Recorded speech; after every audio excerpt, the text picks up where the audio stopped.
Hello everybody, welcome to the course. By now you know me, I'm Mark, I'm your instructor, and we're going to go through Psychology of Adjustment this semester. This is the introduction, lecture 0 if you will, contained within module 1, so maybe need to redo the numbering a tad. This course to me, I first started teaching this course actually at Columbus State when I was on the faculty there and teaching simultaneously at Ohio State, and then they offered it to me at Ohio State and I jumped on the chance. I love this course and I dedicate this course to the person, Dr. Carolyn Kaufman, who asked me to teach it at Columbus State. Carolyn had an office directly across from mine. She was my mentor. One of my mentors, Dr. David Tom, I don't know if you know, you might have had a class with him or two, or my mentors, and I'm going to dedicate this course to Carolyn. She died in 2013 of a brain aneurysm at age 40. Tragic loss, hurt many of us deeply, right, Penelope? She was a cat lover, as am I. So thank you, Carolyn, for asking me to teach this class in the first place, and then I got fortunate to be able to teach it at Ohio State as well. This class is a moving target. It's been changed numerous times over the course of it, and I hope that every time it evolves into something that's a little more useful and a little better. Carolyn had written right before she died, basically, a book called The Writer's Guide to Psychology, and it reflected on how writers, screenwriters, novelists, etc., depict psychology so erroneously, and she really wanted to collect those errors, and she felt very strongly about it. But in talking about Carolyn, this is from one of her colleagues, another professor at Columbus State, Heather Johnson. Carolyn was creative, motivated, considerate, humble. She was kind, encouraging, beautiful. She created an assignment called the Kindness Experiment, and she asked students to spend one day being extraordinarily kind to every person they encountered and to write about their day and how people related and how they felt as a result of being kind. Over the years, hundreds of Columbus State students completed this assignment, with many instructors assigning it in their classes, including myself. So many students reported improving family relationships, resolving work conflicts, making more money, simply feeling better about themselves and their lives.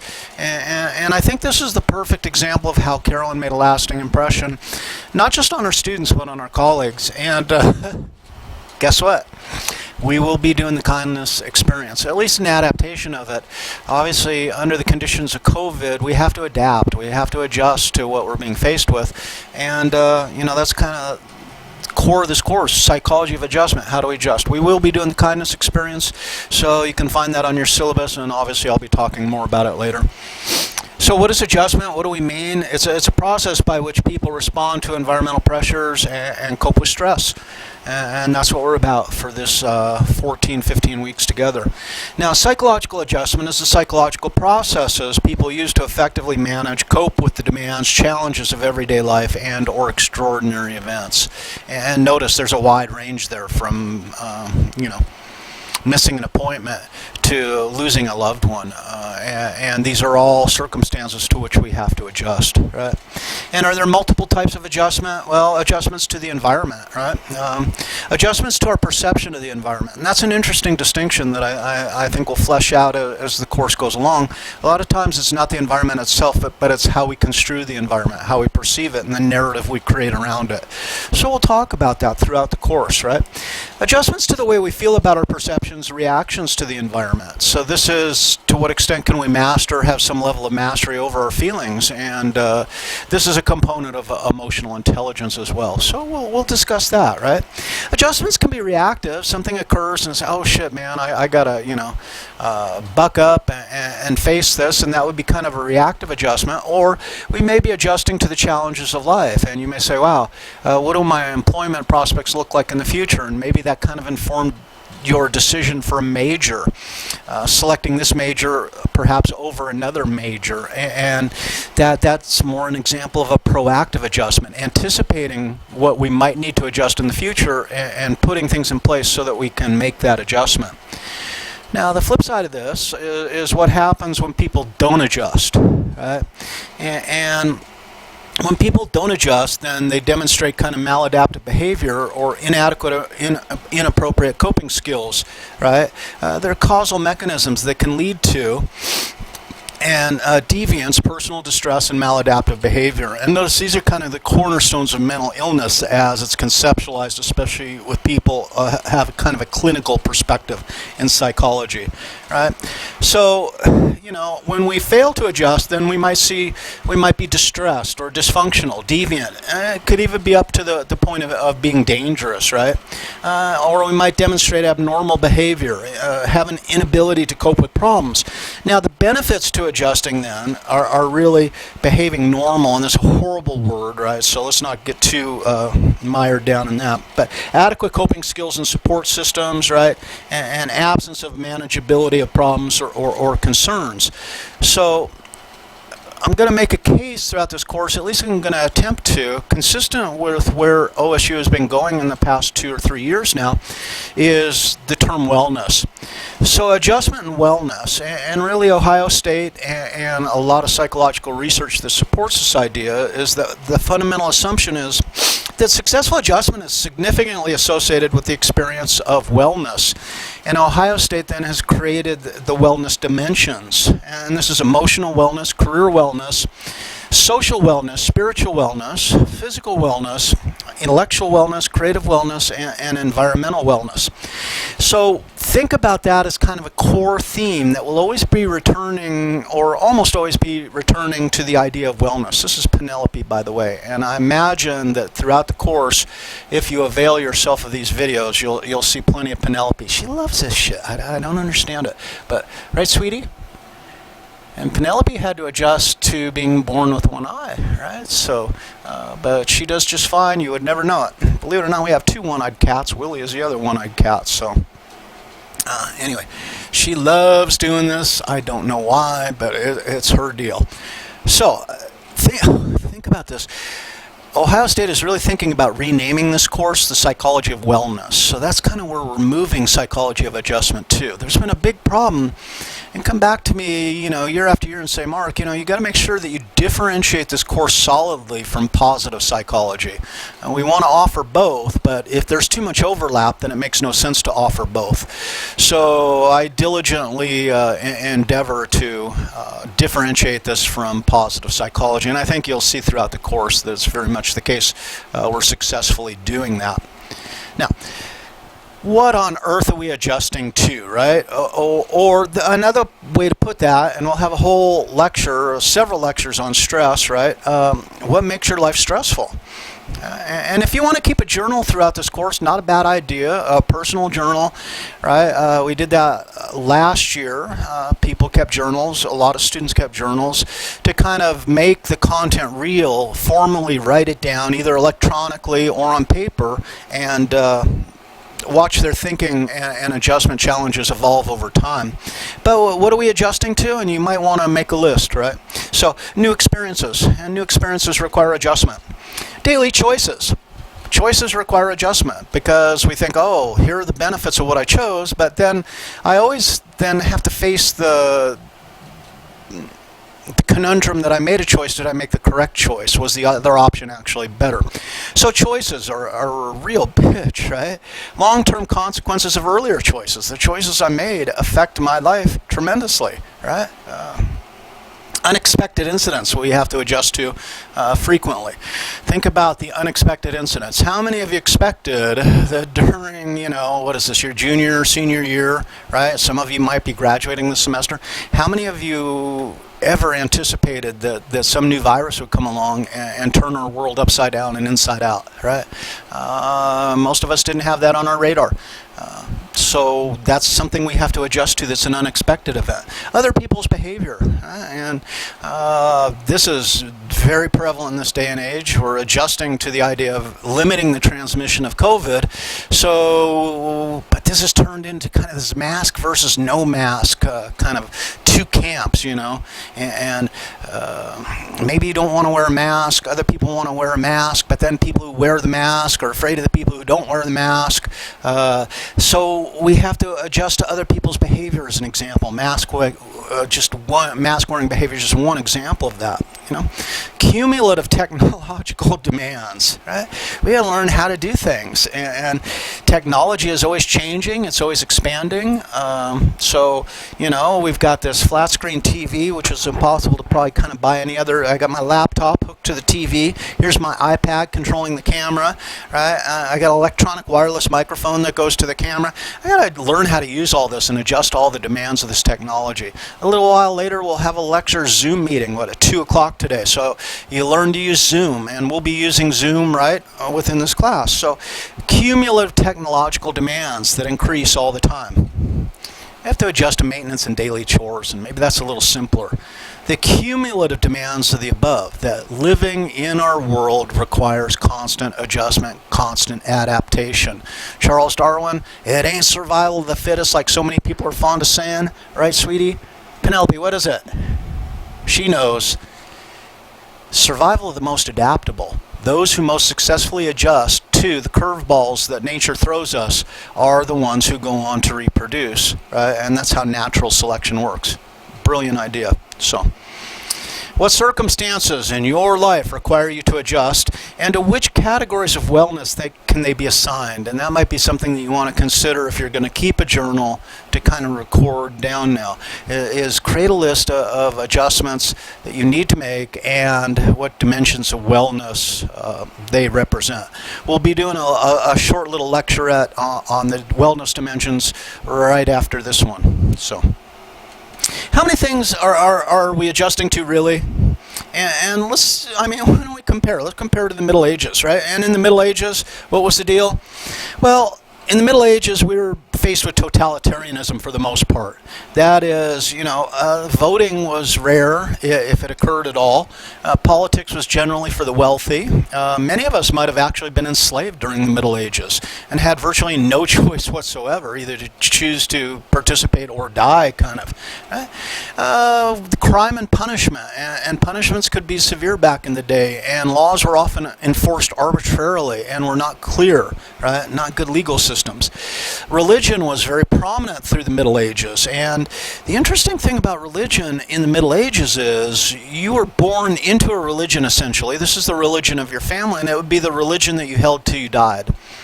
One of the interesting things about the United States, when the Constitution was created, and you look at the Bill of Rights, and they said freedom of religion.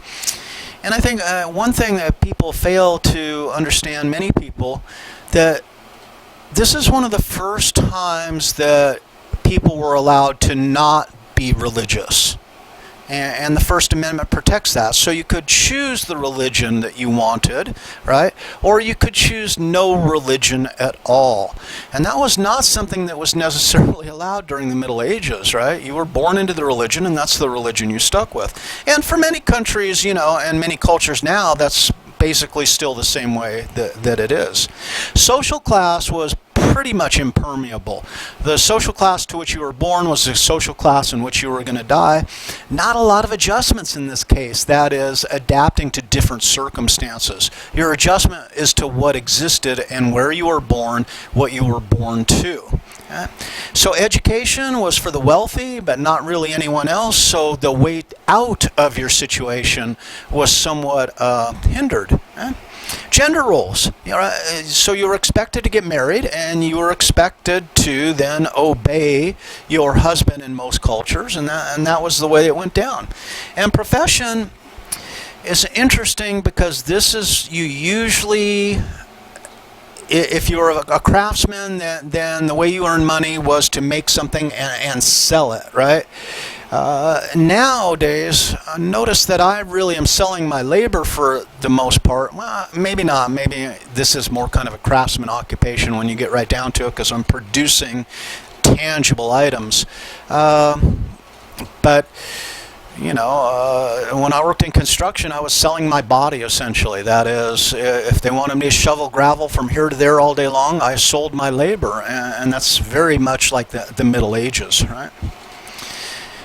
Another issue that I don't like to get too deep into, because how many of you have had the discussion, hey, is there such a thing as free will? And then we can discuss that, and maybe over a couple glasses of wine or several beers, and the discussion might be intriguing and it might be enthralling, but ultimately, it rarely generates necessarily a useful answer. But back in the day, right, Middle Ages, what we're talking about is determinism meant causal determinism. That is, this leads to that, right? And it's a very kind of physical cause and effect. And people back then took a very deterministic point of view. Where you were born, who you were born to, where you lived, etc., basically determined where you would end up. Note that we have much more flexibility. At least we have the promise of flexibility, whether it's realized or not. And note that our ethnicity sometimes makes it easier to realize opportunities and makes it more difficult to realize opportunities. And that is kind of a deterministic component in a culture that we would like to say is basically based on free will, which may not entirely be the truth, right? So, and that's up to you to decide. One of the things in this course is in all the courses I teach, and I think it's consistent with Ohio State University, is I don't want to tell you what to think, right? Now, I may struggle and work really hard to improve the quality of your thinking. That is, to entertain pros and cons to a greater degree, to try and adopt different points of view, right? To entertain multiple possibilities and then seek out evidence connected to those possibilities.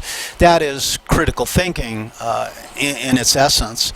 But not what to think. So status, race, nationality, religion are essentially assigned at birth. We have no choice in these issues. So that's more determinism. So think about the New York Times. The one-day edition of the New York Times contains more information than the average person was likely to have to deal with in his whole life in the 17th century, in the 1600s. And so when we talk about information overload, that's, the term is well deserved. We have more information than we can essentially sift through. So let's welcome back to modern life. Let's talk about modern life and then maybe talk about the differences between those times and these times. We have a lot of choices, right? So there's a lot of different places we can go and a lot of different choices that we can make. Free will, well, at least we're talking in terms of choice might be representative, a component of free will, if you will. We live in a democratic republic where we elect the officials who lead us. I don't want to get too much into that. It's really a bad time to talk about that. We have education and lots of educational opportunities in this country. Having taught at Columbus State for 7 years, being on the faculty at Columbus State while I was still teaching here at Ohio State, you see two different systems. One feeds to the other. But I think the beauty of the community college is, hey, open door, you come in, right? And they, in Columbus State, endeavored to keep the tuition way, way low so that people could come in. And we had a lot of people who were really delighted to be there and have that opportunity, a huge international community. And that's, kind of a cornerstone of the United States and other countries, is to a lot of Western countries to have education available for everyone who wants it. We have a huge number of choices in how we can spend our time. In leisure time, productive time, hobbies, whatever, work, second jobs, gig economies. And notice, but some of that might be determined for us rather than represent choice.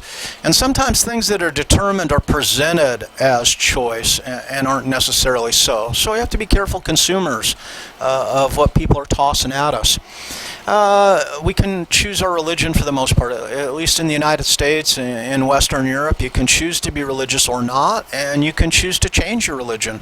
My father's side of the family was Italian. My grandmother immigrated from Italy around 1903 into the United States. She had 4 children, and Uncle Vince, the oldest, eschewed Catholicism. He said, no, I don't want to be Catholic anymore. I'm going to become a Quaker.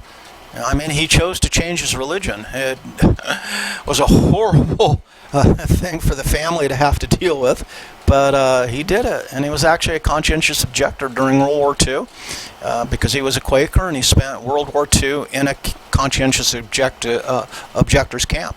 Note, the other three, his sister and two other brothers, all served in the military during World War II, remained Catholics. So, and me first. And often people choose, and this is stressed, you know, the 70s was kind of like the me generation, that I'm first. And I'm going to think about what I want, and I'm going to get what I want, right? And I'm going to make choices that reflect me. And that's a very individualistic cultural phenomenon. And then entertainment. We have a huge number of choices in entertainment. We ditched cable, you know, we don't have cable. We have a frickin' antenna, or we stream, you know, from different services, but we no longer have cable. Because we had 200 entertainment choices, but we spent all the time trying to find something to watch rather than actually watching something. And in 200, you know, possible choices, we didn't want to watch any of it, so it was kind of silly. Too many choices in some cases, right? And with the growth of freedom and choice, what we end up with then, right, is information overload and a low signal to noise ratio. And signal is what you want to concentrate. Noise is all the distraction, and we get more and more noise and less signal, right? And you can see here that you know, some web pages are just daunting, and even news pages, because there's so many advertisements that are flashing and moving and all this. It makes it very difficult. So I'm going to ask you the question right now before we break part one and go to part two. Are you confused yet? Right? And we see a lot of contradictory information. One of my favorites: touching wire causes death, instant death, $200 fine. I'll leave you with that. We're going to come back to the paradox of progress.